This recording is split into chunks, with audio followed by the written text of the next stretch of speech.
అనంత భక్తి సనాతన ధర్మ ఛానల్కి స్వాగతం.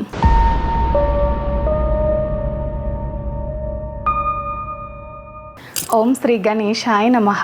ఓం శ్రీ సరస్వతియై నమః. ఓం శ్రీ గురుభ్యో నమః. కార్తీక పురాణం 30వ అధ్యాయం. కార్తీక మాసంలో 30వ రోజు చేయవలసిన విధులు. 30వ రోజు అమావాస్య. ఈ రోజున సర్వదేవతలను పితృదేవతలను స్మరించి పూజించాలి. పగలు ఉపవాసం ఉండాలి. ఉసిరి తినకూడదు. పితృదేవతలకు ప్రీతికరమైన వస్తువులు దానమివ్వాలి. దీపారాధన చేసి కొబ్బరికాయ కొట్టి నమస్కరించాలి. నువ్వులు ఉసిరి దానం ఇవ్వాలి. కుటుంబ క్షేమం కలుగుతుంది. 30వ రోజు చేయవలసిన పారాయణము. కార్తీక వ్రత మహిమ ఫలశ్రుతి. సౌనికాది మునులు సంతోషించి మహాత్మ అనంతమైన పుణ్యఫలాన్ని ప్రసాదించే విష్ణు మహిమను మీ వల్ల విని ధన్యులమైనాము. కానీ కలియుగంలో మానవులు సంసార బంధాలలో చిక్కుకొని బాధలు పడుతున్నారు. అలాంటి వారు సులభంగా తరించి ముక్తి పొందుటకు దారి ఏది?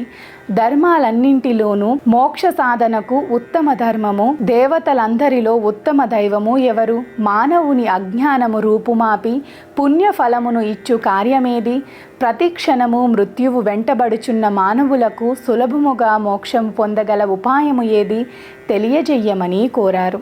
అంతటా సూతుడు, ఓ మునులారా, మీకు కలిగిన సంశయములు ప్రతివారు తెలుసుకోవలసిన విషయము. కలియుగంలో మానవులు మందబుద్ధితో క్షణిక సుఖముతో సంసార సాగరమును దాటుటకు మీరు అడిగిన ప్రశ్నలు వారికి మోక్ష సాధనం కాగలవు. కార్తీక వ్రతము శ్రీమన్నారాయణకు ఇష్టమైన వ్రతం. ఈ గొప్ప వ్రత మహిమ వర్ణించుటకు నాకు సృష్టికర్త అయిన బ్రహ్మదేవునికి కూడా సఖ్యము కాదు. అయినను సూక్ష్మముగా వివరిస్తాను, వినండి. కార్తీక మాసంలో సూర్యభగవానుడు తులారాశిలో ఉన్నప్పుడు కావేరీ నదిలో కానీ, గంగా నదిలో కానీ, అఖండ గౌతమి నదిలో కానీ శ్రీహరి ప్రీతి కొరకు మనకు ముక్తి కలుగుటకు తప్పనిసరిగా నదీ స్నానము, దానము మరియు దేవాలయానికి వెళ్ళి హరిహరాదులను పూజించాలి. తనకు ఉన్న దానిలో కొంతైనా దీపదానం చేయవలెను. ఈ నెల రోజులు శివకేశవుల ఆలయాలలో ఆవు నీతితో దీపారాధన చేసి సాయంకాలం పురాణ పఠనం చేయవలెను. ఈ విధంగా చేసిన వారు అన్ని పాపముల నుండి విముక్తులై సర్వ సుఖాలు అనుభవిస్తారు. ఇట్లు చేయుటకు శక్తి ఉండి కూడా ఆచరించక ఆచరించే వారిని ఎగతాళి చేయుట, వారికి ధన సహాయము చెయ్యువారికి అడ్డుపడిన వారు అనేక కష్టములు పడి వారి జన్మాంతరమందు నరకములో పడి నానా హింసల పాలు కాగలరు. సంవత్సరంలో వచ్చు అన్ని మాసముల కన్నా కార్తీక మాసం అధిక ఫలమును ఇస్తుంది. కార్తీక మాస వ్రతం వలన జన్మల నుండి ఉన్న సకల పాపములు హరించి మరుజన్మ లేక వైకుంఠము చేరగలరు. కావున ప్రతి మానవుడు తప్పక ఆచరించవలెను.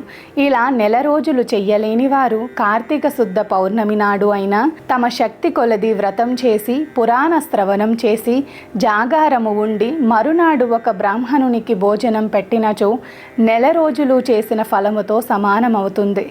ఈ మాసములో ధనము, ధాన్యము, బంగారము, గృహము, కన్యాదానములు చేసినచో ఎప్పటికీ తరగని పుణ్యం లభిస్తుంది. ఈ కథను చదివిన వారికి శ్రీమన్నారాయణుడు, వినిన వారికి సకల ఐశ్వర్యములు అనుగ్రహిస్తాడు. తరువాత వైకుంఠ ప్రాప్తి కలుగజేస్తాడు. స్కాంద పురాణ అంతర్గత వశిష్ఠ ప్రోక్త కార్తీక మహత్యమందలి 30వ 30వ పారాయణం పూర్తయినది. సర్వే జన సుఖినో భవంతు. లోకా సమస్త సుఖినో భవంతు. గోవులను సేవించండి, గోవులను రక్షించండి. ప్రకృతిని కాపాడటం మన ధర్మం. ప్రకృతిని కాపాడండి, ఒక్క మొక్కైనా నాటండి. మానంత భక్తి సనాతన ధర్మ ఛానల్ని తప్పకుండా సబ్స్క్రైబ్ చేసుకోండి. మీ ఫ్రెండ్స్ అండ్ ఫ్యామిలీ మెంబర్స్కి వీడియోని తప్పకుండా షేర్ చేయండి. నమస్కారం.